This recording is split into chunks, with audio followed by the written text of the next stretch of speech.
Hi, this is shymoney, aka Mr. Brooklyn from Bedford-Stuyvesant, Brooklyn, representing Brownsville. But you know, my family from Bedford-Stuyvesant, Brooklyn.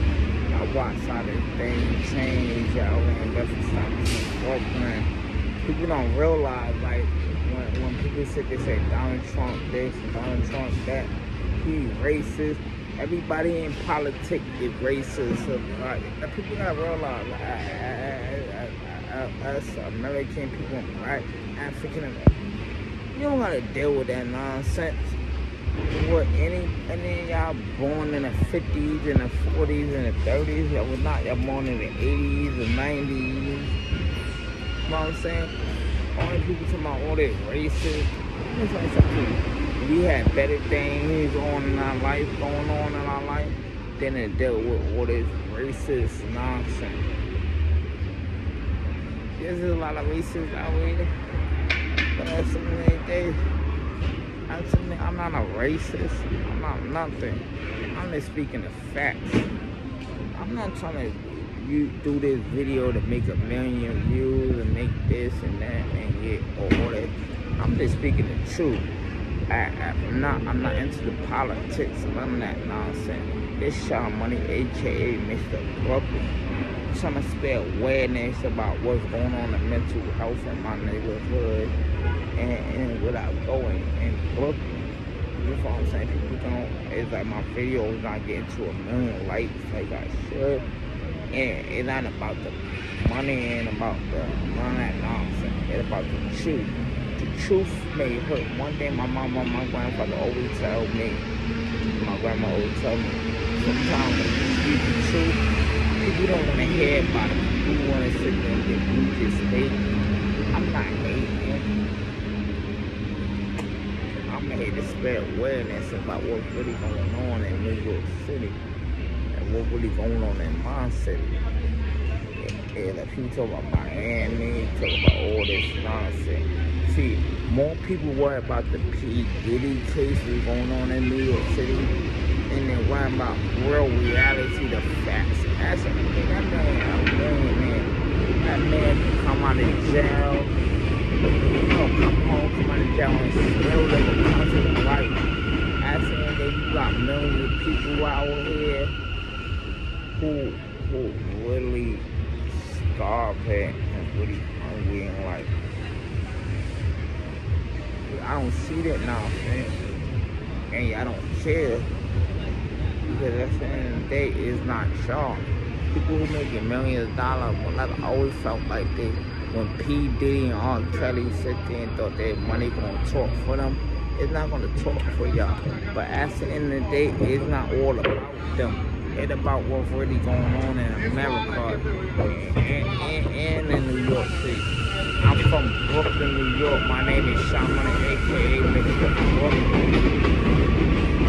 I'm raised in Brownsville. I was born in St. Mark's Avenue, but I wasn't born in a project. I went to the project,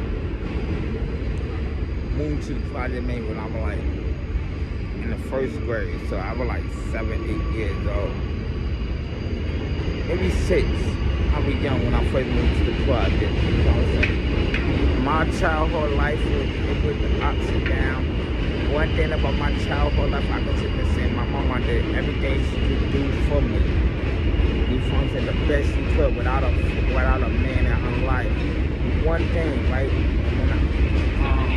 Not in my first child, my second. I sit there and say my first child. When I had my son and my mom realized I'm having a baby, my mom talked to my baby mother and sit there and say, as real reality, she know her kids, right? She said to say, my son may not be there for you, and my son be there for you is nice. She said to say he should be there for you, but she told her, my wife, right? Before she became my wife, she was my baby mother, that it's nice as a man be there for you, but at the end of the day, when you have a baby, it all about you. That's the end, and that's it too. A lot of females don't realize when you have a baby in this world, a man, you can't make a man be a man. When You can't make a man be a father. At the end of the day, I truly mind a different approach than my father. I was there for my kids. My oldest son right now, he is 16 years old, going on 17. I wasn't perfect. I ain't gonna say I was a perfect father. Me and my son at 16 years old, we go through ups and downs. My next oldest child, he's 12 years old. My next oldest is 12, right? My next oldest is 12. Then my next oldest is 6 years old. And my baby boy about to be 1. But like I said, my 12-year-old, his name is Jaden. I'm not gonna say his last name, but his name is Jaden. If you know who he is, you know who he is. He's a miracle child, right?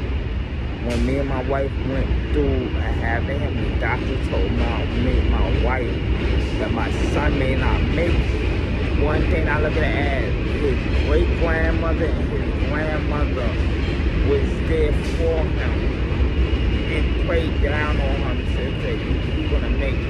And for, like I said, 12 years later, my son is still happy, strong. I always call him my miracle child. But one thing is, he is my miracle child. I love my son, Jaden. I love all my kids.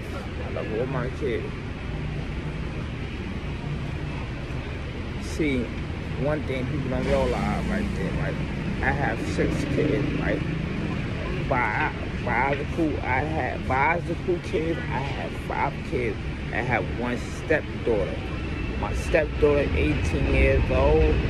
My biological older child is 19 years old. I had a child when I was 17 years old. So my oldest child right now is 19 years old. Under circumstances, people may look at this video and say you're a deadbeat father. No, I wasn't a deadbeat father. It was the circumstances. I was 17. My mother was 16, going on 17 the next month. She got pregnant. She moved. She had a child with me. She left New York City. See, from when I'm from, at the end of the day, I would always take care of my kids.